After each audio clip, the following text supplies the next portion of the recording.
Guys আজকে আমার বান্ধবীকে গোসল করাতে গিয়ে এইটা কি বলে দিল আমার বান্ধবী। আমার বিয়েটা দেবে না নাকি? তারপর আমার বন্ধুকে ভূতের ভয় দেখাতে গিয়ে বন্ধুর সাথে এটা কি হয়ে গেল। मजाक नहीं करते हैं, हमारा भी जिंदगी नरक बना है। তারপর আমি আবার স্ত্রীর সঙ্গে রোম্যান্স করতে লেগে গেলাম। হ্যাঁ চলো তোমরা পুরো ভিডিওটা দেখো, তাইলেই বুঝতে পেরে যাবে কি হয়েছিল। ওই ঘুম থেকে উঠলি না লাঠিটা নিয়ে যাবো? সো হে গাইস আসসালামু আলাইকুম, তো তোমরা কেমন আছো? আশা করি সবাই ভালো আছো, আলহামদুলিল্লাহ আমিও ভালো আছি। গাইস আজকের ব্লগটা হতে চলেছে লাইফস্টাইল নিয়ে, মানে আমার এখন 700 সাবস্ক্রাইবার আছে, আর 700 সাবস্ক্রাইবার আমার লাইফস্টাইল কিরকম আজকে পুরো ডেইলি ব্লগটা দেখাবো গাইস। আর মানে এরপরে তো যদি আমি কখনো বানাই এটার উপরেই, তাহলে কখনো যদি বেশি সাবস্ক্রাইবার হয় তখন গিয়ে বানাবো, আর তখনকার লাইফস্টাইল আর এখনকার লাইফস্টাইল মিলিয়ে দেবো কোনটা গাইস বেটার। গাইস এখন ঘড়িতে বাজছে পুরো 9টা। হ্যাঁ কালকে অনেক দেরি করে ঘুমিয়েছিলাম, তার জন্য এত দেরি হয়ে গেল আছে ঘুম থেকে উঠতে। এই মাত্র আমি ঘুম থেকে উঠলাম, তো গাইস এই মাত্র আমি ব্লগ শুরু করেছি। এখন মুখ ফুক কিছুই থেকে গেছে, চলো ওই মুখটা তার মনে হচ্ছে লাঠিটা নিয়ে যেতেই হবে। হ্যাঁ উঠেছি। তো গাইস মা এদিকে চিল্লাচ্ছে, থাল ফটাফট মুখটা ধুইলি, নাহলে এবারে কবি মারতে লেগে যাবে। সাল্লা আমার বিরাজটা কোথায় গেল? এটা ওই এই তো ব্রাশ, সাল্লা এটা করলাম রে। ব্রাশটা কোথায় গেল? এই তো। সো গাইস আমি আমার ব্রাশ পেয়ে গেছি। গাইস চলো ব্রাশের সঙ্গে একটু রোম্যান্স করে যা। গাটাকে করলি চুরি আরে আট পড়িলি বংশী গতর খাটি খালকে যাবি ওই আমার ঝিঙ্গাটাকে করলি চুরি গো মুখ দেখা গেছে কমপ্লিট। গাইস আমি দেখা যাচ্ছে আমার বিএমডব্লিউটাকে। হ্যাঁ ও অনেকদিন ধরে শরীর খারাপ, দেখতে আছে বিএমডব্লিউটাকে, কিন্তু সাল্লা এর উপরে ঝাড়ু মারু রেখে সব শেষ করে দিয়েছে বে। হ্যাঁ এর এখন মানে বিশাল শরীর খারাপ চলছে কদিন ধরে, একে ঠিক করার মতো অত বাজেটও নেই তো, দেখতে পাচ্ছ টাকাও নেই গো পকেটে, তার জন্য ঠিক করতে পারছি না গো। টাকা চলে এলেই ঠিক করে নেবো বিএমডব্লিউ। আমি বহু বছর আগেতে কয়েকটা চিলকে এখানে থাকার জন্য একটা ঘর বানিয়ে দিয়েছিলাম, কিন্তু শালারা যা করেছে দেখো গাইস কি করেছে ওরা। গাইস কত বড় বড় ইগল দেখতেই তো পাচ্ছ। হ্যাঁ এইটা আমি বানিয়ে দিয়েছিলাম এই ঘরটা ওদের ঘরে, বেচারাদের ঘর মত ছিল না গো। আর গাইস তোকে একবার ডাকলে শুনতে পাস না? তাহলে যে খাবারটা নিয়ে যা, নাহলে কুকুরকে দিয়ে দেবো। গাইস এক মিনিট দাঁড়া, আমি খাবারটা খালি নিয়ে আসি। years later তো গাইস মালি চলে এসছে রাজুদার, ফটাফট খাওয়া যাক। খাওয়া দাওয়া হয়ে গেছে কমপ্লিট। এবার গাইস আমাকে গোসলটা করতে হবে, কারণ আমাকে একটা ভিডিও শ্যুট করতে হবে, তার জন্য তো আমার 5 কোটি টাকার চাদরটা নিলাম। চলো গাইস এবার গোসল করতে যাওয়া যাক। আমি আজকে বাইরে কোথাও যাইনি গো, আমি আজকে ঘরের মধ্যে গোসল করব এই ছোট সুইমিং পুলটাতে।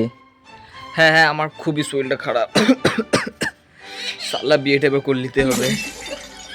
হ্যাঁ আর আমি একা গোসল করবো না কো, আমার একটা বান্ধবী আছে তার সঙ্গে গোসল করবো। আরে এটা হচ্ছে গাইস আমার বান্ধবী, তুমি আর আমার বান্ধবীটা ফটোফট গোসলটা করলি। হ্যাঁ ফার্স্ট তো আমি এই গামলার উপর সালাই চিল্লে মাথা খারাপ করে দেবে।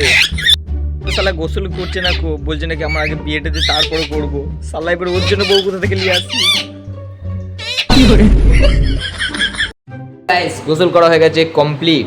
এবার গাইস আমাকে ভিডিও বানানোর জন্য একটা ছেলে লাগবে। হ্যাঁ একটা থ্যানোসকে ডেকেছি, আমেরিকা থেকে থ্যানোসকে ডেকে নিয়েছি আমরা, ওইখানে মনে হয় আসছে। তো গাইস মনে হচ্ছে ও এবার আসছে, আমরা এই স্টিকটা নিয়ে এখানে লাগিয়ে দিয়ে ওকে ভয় দেখাবো একটু। গাইস আমি এবার ঘরটাকে পুরোটা অন্ধকার করে দিই, নাহলে ও অন্ধকারে লাইট চলে এলে তো ক্যামেরা দেখতে পেয়ে যাবে। এই দিকেরটা বন্ধ করে দিই সব কিছু, এদিকে জানলাটাকেও বন্ধ করে দিই, নাহলে হচ্ছে অন্ধকারটা একটু বেশি ভালো লাগবে।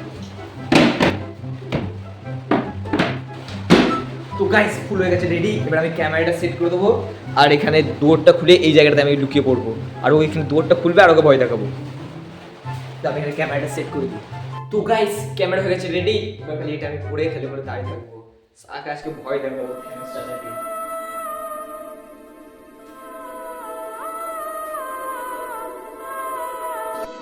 and years later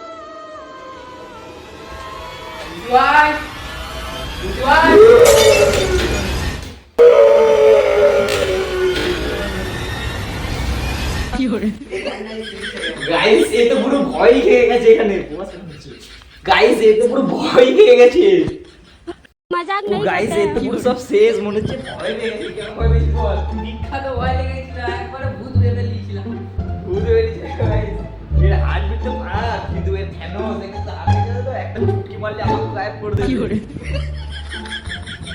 তো গাইস এখান থেকে লিখছি এবার ভিডিওগুলো শুট করা যাক কিন্তু বেচারা বিশাল ভয় খেয়ে গেছে এসে দেখে চলো ভিডিওটা শুট করা যাক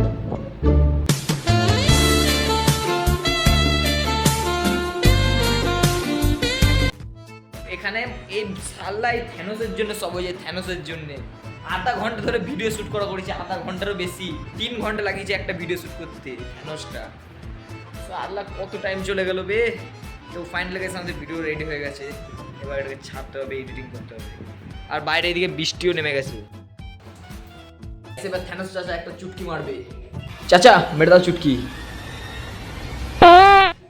সো গাইস এখন হয়ে গেছে রাত আর আমি যাচ্ছি এখন নামাজ পড়তে হ্যাঁ গাইস অন্ধকারেতে দেখতে পাচ্ছ এখানে হাওড়া ব্রিজটাকে ঢুকে যাচ্ছি তো সো গাইস নাচ পড়া যাচ্ছে কমপ্লিট আর আমি চলে এসেছি এই গেটের কাছে জানি না কোন মেয়ে আমার জন্য এই গেটটা ওই পাড়ায় দেখা করার জন্য দাঁড়িয়ে থাকি কিন্তু আমি ডেলি আসি এখানটাতে এখানে বসে কিছুক্ষণ গেম খেলি তারপরে যাই দেখতে পাচ্ছ গেটের উপরে মনে হয় কোনো মেয়ে আমার সাথে দেখা করার জন্য ওয়েট করছে আর গাইস আমি চলে এসেছিলাম বাড়ি আর আমি বাড়ি এসে 3 থেকে 4 ঘন্টা এডিট করার পর এখন আমার এডিটিং কমপ্লিট হয়ে গেছে দেখতে পাচ্ছি ভিডিওটাকে এটা কমপ্লিট হলো এতক্ষণে আর এখন বাজছে 12:15 হ্যাঁ হ্যাঁ আমার জন্য তো কেউ ওখানে ওয়েট করছিল না গো এবার আমি যাচ্ছি ঘুমোতে হ্যাঁ আমার বান্ধবীকে বলে দিই গুড নাইট এবার গাইস চলো ঘুমিয়ে পড়ি আর ও মেয়েটা স্বপ্নে যাওয়ার জন্য তো আমি রেডি স্বপ্নতে একটা বিয়ে করলেও ভাবছি কি করে